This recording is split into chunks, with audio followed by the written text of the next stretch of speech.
Who are you? And why have you brought me here? Welcome to my secret lair, teacher Inactivist man. My name is Achievement Gap Woman. I have brought you here to teach you a lesson. Now get on your knees and beg for forgiveness. What are you talking about? I didn't do anything wrong. Oh, you've been a very naughty boy. You didn't close the achievement gap in all of your classes. You left some students behind. Now you must be punished.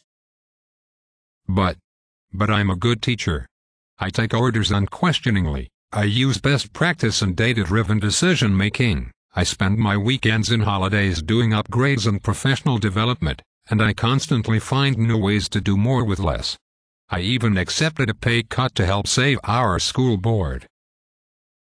It sounds, to me, like you don't want to take full responsibility for all of your students' results. Well, no, it's just that I heard that poverty is the real cause of underachievement. Shut up. You fool. Don't you know that some schools in the inner cities have actually succeeded in closing the achievement gap? If some schools can defy the odds, then every school should be held accountable for doing so as well. But wouldn't that be kind of like saying there really are no odds at all against the poor? Yes, exactly. It's the public education system that actually causes poverty. Bad schools and incompetent teachers are the only real barriers to student success. But even if we did close the gap between the test scores of the rich and poor, doesn't it seem extremely unlikely that the 20% of children who live in poverty in this country would suddenly have jobs to go to when they graduated? Haven't you heard about the knowledge economy? All kinds of great jobs are waiting for us right now on the information superhighway.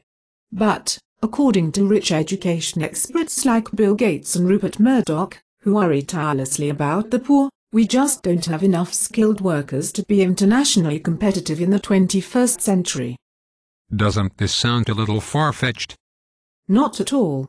Rupert Murdoch cited one study that said that if we had closed the gap in educational performance between ourselves and nations such as Finland and Korea, America's gross domestic product would have been as much as $2.3 trillion higher in 2008. Is he suggesting that the financial meltdown of 2008 was caused by declining math and literacy skills? Weren't the business leaders on Wall Street who got us into this mess all Ivy League grads? Enough of your petty reasoning. The truth will get you nowhere with me. Besides, I thought the growing gap between rich and poor was because we shipped all the working-class jobs to places where workers don't have decent wages or human rights. Silence. I don't want any more of your excuses. Now, down on your knees and tell me what I want to hear. But I said no excuses. Okay, I'm sorry that I didn't close the achievement gap. It's all my fault and I promise to try even harder from now on. Now can I please keep my job? You say, keep. And you're? As if you thought you actually were entitled to a job. Of course you are always free to apply for a job, just like any other competitor. But do you honestly think you are entitled to some kind of cradle-to-grave job security? Well, I have been teaching for 27 years. Shouldn't that be worth something? Does that make you any better of a teacher in terms of measurable differences in closing the gap? We can't just throw experience at our problems, you know. It's the numbers that tell us what you are really worth. But my numbers haven't gone down during the last 5 years. True, but they haven't gone up either. That's not real improvement. That's stagnation. Your wages have gone up at a faster rate than your students' results. We can't just throw money at our problems. But my classes have gotten steadily bigger. Also, we've had major cutbacks to funding. More excuses. Studies sponsored by Bill Gates, Eli Broad and Rupert Murdoch say that class size and school funding don't matter. The only thing that matters is teacher effectiveness in closing the gap. Because good teachers really can make a difference. Now, get down on your knees and beg for forgiveness. Okay, I'm sorry that I have failed my worst students. Even those who never even bothered to show up. I take full responsibility for the fact that I have failed to make adequate yearly progress towards closing the achievement gap.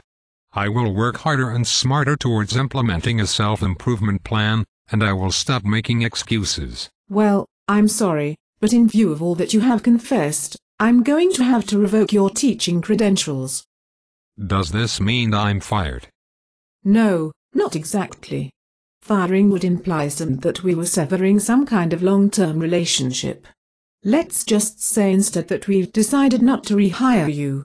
It seems that there are just too many hungry young teachers out there, especially in our new Teach for Your Supper program, who can produce the same results as you can, but at a fraction of the cost. I don't know what to say. How about bye-bye?